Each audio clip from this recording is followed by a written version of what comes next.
আসসালামু আলাইকুম। এতক্ষণ আপনারা যে সমুদ্র দেখলেন সেই সমুদ্র দেখে আপনাদের কি মনে হলো?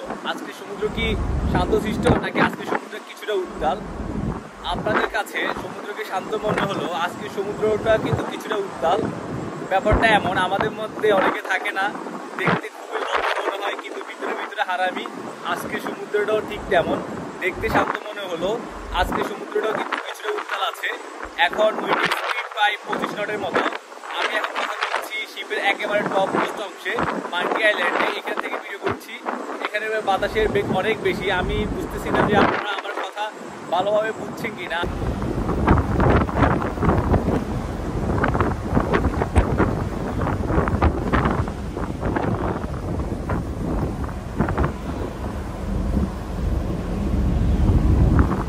এখন উইন্ড স্পিড প্রায় 25 নটের মতো।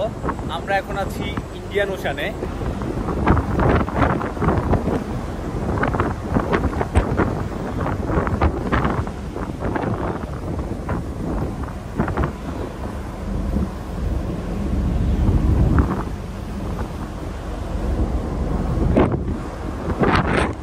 আপনারা যদি খেয়াল করেন তাহলে দেখবেন আমার ভিডিওর মেন অবজেক্ট কিন্তু প্রায় সব ভিডিও দেখছেন।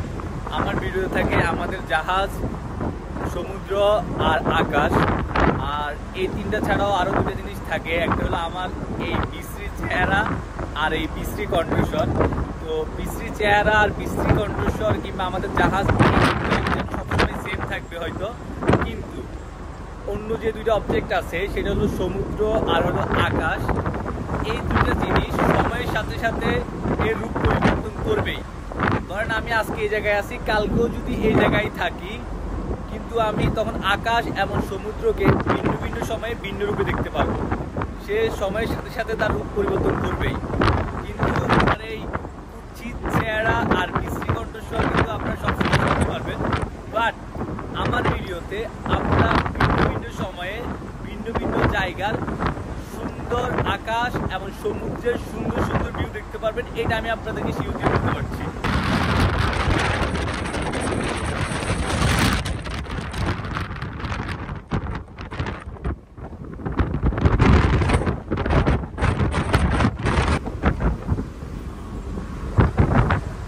আমার মাথার উপরে উত্তপ্ত সূর্যকে দেখা গেল। সকাল থেকে সূর্যের কোনো দেখা সাক্ষাৎ ছিল না।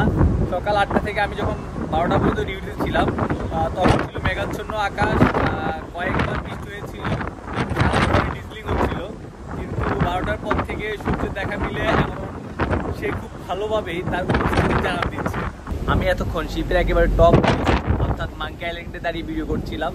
আমি নর্মালি সেখানে দাঁড়িয়ে ভিডিও করি, বাট বাতাসের বেগ বেশি হওয়ার কারণে আমি সেখানে টিকে থাকতে পারছিলাম না। আমি কোনো মতো হয়তো দাঁড়িয়ে থাকতে পারছিলাম, বাট আমার মোবাইল হ্যান্ডেল করাটা খুব কষ্ট হয়ে যাচ্ছিল। মনে হচ্ছে যেন এই বুঝি আমার খুব শখের হালাল টাকায় কিনা ফোনটা বুঝি চলে যাবে।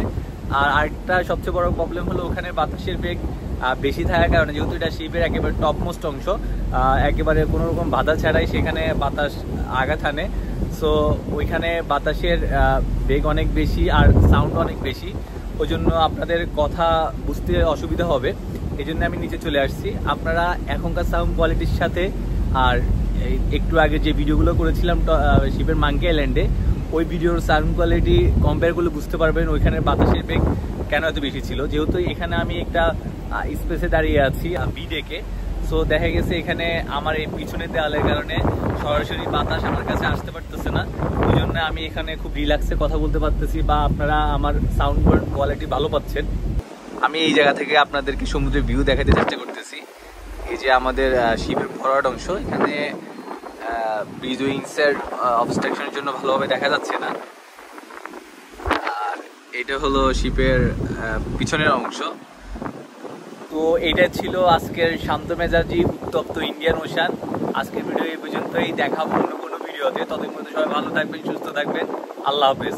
আর একটা কথা, আমি কিন্তু সবসময় সমুদ্র রিলেটেড ভিডিও তৈরি করে থাকি। আপনারা যারা এই ভিডিওগুলো পছন্দ করেন, আপনারা চাইলে সেলরসের পাশে থাকতে পারেন। আর সবগুলো সামাজিক যোগাযোগ মাধ্যমে আমার সেলর সাইন নামে আইডি পেয়ে যাবেন, সেগুলোতে কানেক্টেড থাকার জন্য অনুরোধ রইল। ধন্যবাদ সবাইকে।